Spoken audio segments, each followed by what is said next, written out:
Hey, Mark Rodriguez here, and we're going to continue on with the King of Fighters Destiny, and the last episode of the King of Fighters tournament continues as Brian Battler, who was possessed by Dark Orochi power, defeated Benimaru. So now Goro Diamond steps up, and Goro's able to grab him and choke him out until he wins the match. So next up we got Lucky Glauber, and even though Goro manages to break his leg and stuff, Glauber just fucking ignores it and keeps fighting. So Goro gets him in some kind of weird senton pinning position and just keeps him pinned until he wins the match. But with all the struggle to keep him down, he's very winded now. So Kyo comes in and just tags himself in, because I guess now King of Fighters you can just tag in or whatever, without Goro actually being defeated or forfeiting or whatever. But anyways, Kyo fights against Heavy D, and of course he's also possessed by the Orochi power, but Kyo of course recognizes it and says that you guys are from the Orochi clan or somehow got the Orochi power, that shit's not going to work on me. So Kyo takes out Heavy D, and this kind of shows that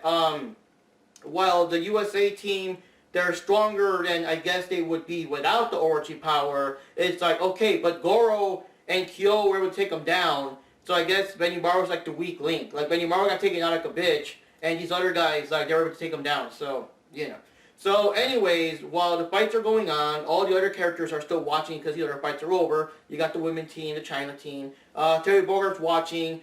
He gets a phone call and he heads out. Heidern knows he's going to go to rescue Angelina from the Geese Tower, which of course is a trap, but he can't do anything about it because if he doesn't go, she might die. So, as he leaves, Benimaru. Heidern's kind of go get him, but he actually plants a homing device that Terry doesn't know about. So Angelina's kept by Billy Kane. It seems that Billy Kane has some sort of feelings over Angelina, but the problem is his loyalty is still with Geese Howard, and he won't let her go or anything because he's still following Geese's orders. So the thing is that in the meantime, Andy and Joe are now curious where Terry Bogard is, so Heidern's I don't know where he is, and he'll probably tell him where to go. And finally, the big cliffhanger, of course, is that Terry Bogard shows up. So now it's Terry Bogard versus Billy Kane, and we'll see what happens. And I personally cannot wait, because based on the previews, this entire episode looks like the Fatal Fury episode, the whole battle between Geese and Terry Bogard and getting revenge for his father and all that stuff. I can't wait.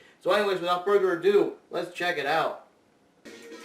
Now I'm confused, is this a hotel, or is this Geese Tower, or where exactly are they? Because how did Terry even get there without running into all the bad guys? You know what I mean? Where the fuck is he going? Why doesn't he just fight? It's probably easier if Billy Kane fights and takes him out himself, you know what I mean? He's more skilled than the average stud. And now we got Heidern here. And Heidern's got those, the Ed Bison type super long coat. Oh, there we go. Got Geese Howard up in the air. Oh man, they should really put Geese Howard's theme. They should really put his theme there. That would have been fucking awesome. Yeah, the Geese Howard theme! They got the Geese Howard theme up in here. Hells yeah! He's not even trying, man. Just walking there with his hands behind his back and... Terry says he's landing some hits. That's a famous pose right there from, what was it, Real Bout 2? Oh, fuck, he's in bad shape. He's bleeding and everything, man. Okay, so Geese now has Orochi power. We do not want Orochi Geese. Oh, you fucking better dodge that shit, Terry. Oh, no, you don't. Oh, man, this is a real crazy episode. So, basically speaking, Terry Bogard shows up, of course, to rescue Angelina. And again, I ask, with all these goons and everything waiting for Terry and all that stuff, how did Terry even get there? I'm assuming that the plan is to kill him before he even gets there, you know what I mean? But whatever. So he shows up, Billy Kane's you're gonna die here, lots of goons show up, and it's pretty cool because Terry actually uses his cap to bash at least one or two of the guys, and then more goons show up, and apparently Terry Bogard is so strong that when a goon swings a bat at him and he blocks it, the fucking bat breaks in half. Okay, very powerful arms that Terry has. And then Andy and Joe also show up, and they also help take out the goons and stuff. Billy Kane gets a phone call, so he's got to go. Heidern is sneaking around the same area, and he's planting bombs. He's got 10 minutes before the place just blows up and everything. Ooh, I forgot about that. It's going to be epic later on. But anyways, he's got bombs set up. He looks for evidence. There's pictures of the King of Fighter characters, and I'm assuming that ship is the Black Noah, which is Regal's ship in the games. and also like the room with the black pearl with the energy stuff. So Billy Kane shows up and tries to attack Heidern, and Heidern like flips in the air and throws like a thermite grenade that takes out the whole area. And after Billy Kane and random thugs get up and leave because I guess they survived, Heidern comes back and he still has like the bombs are still there. You know what I mean?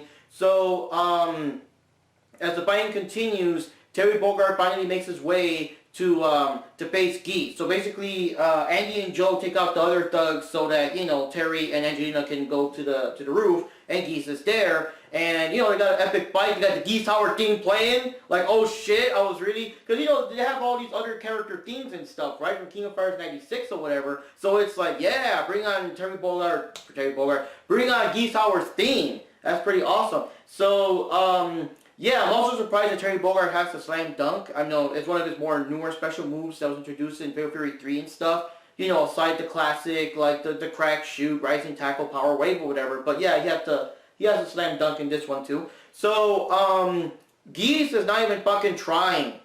He's like blocking everything, grabbing Terry, throwing them, just has his arms behind his back while Terry's like fucking coughing up blood there and everything. And it's just like, holy shit. And Geese did mention that I guess 20 years ago he was like a poor kid too, and he made a promise to like take over the city and control everyone. So like, yo, just do as I say, and I'll get you all the money and all the women you want. And of course, Terry Bogard's gonna turn that shit down because Terry won't rest until Geese is dead. You know what I mean? So the fight continues. Terry's not doing well. I like the pose they did where Terry's in the exact same pose as he was in the cover of what's it called? Fatal Fury 2, The New Challengers. He was called The New Challengers. But Fatal Fury Real Bout 2, The New Challengers. I want to be specific. But that's the cover for that one. And in the end, the big like cliffhanger is that Geese Howard's like, I'll give you a peaceful death in honor of Jeff, So he does this giant-ass fireball at Terry. And, this is where everything gets all slow motion. Angelina's concerned. We don't know what's going to happen. Terry's in enough condition to get out of the way.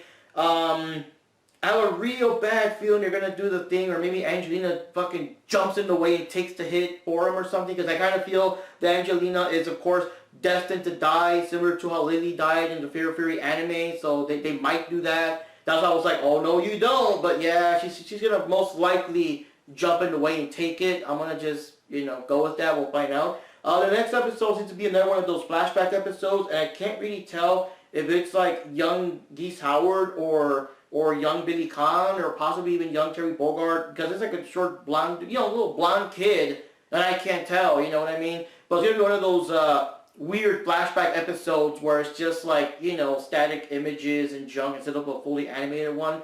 I guess it's a way to kind of pad out the episode run, and also to, I guess, give a bit of backstory and context to the characters, and also save some money because it's images as opposed to like, the full-on animated CGI and stuff like that. But either way, that's all for this episode here. This is Mark Rodriguez here. We'll see you next time as things are really heating up here with King of Fighters Destiny, as like the story of the whole Orochi saga plus the Fatal Fury storyline, they kind of collide together. That's fucking awesome. See you next time, guys.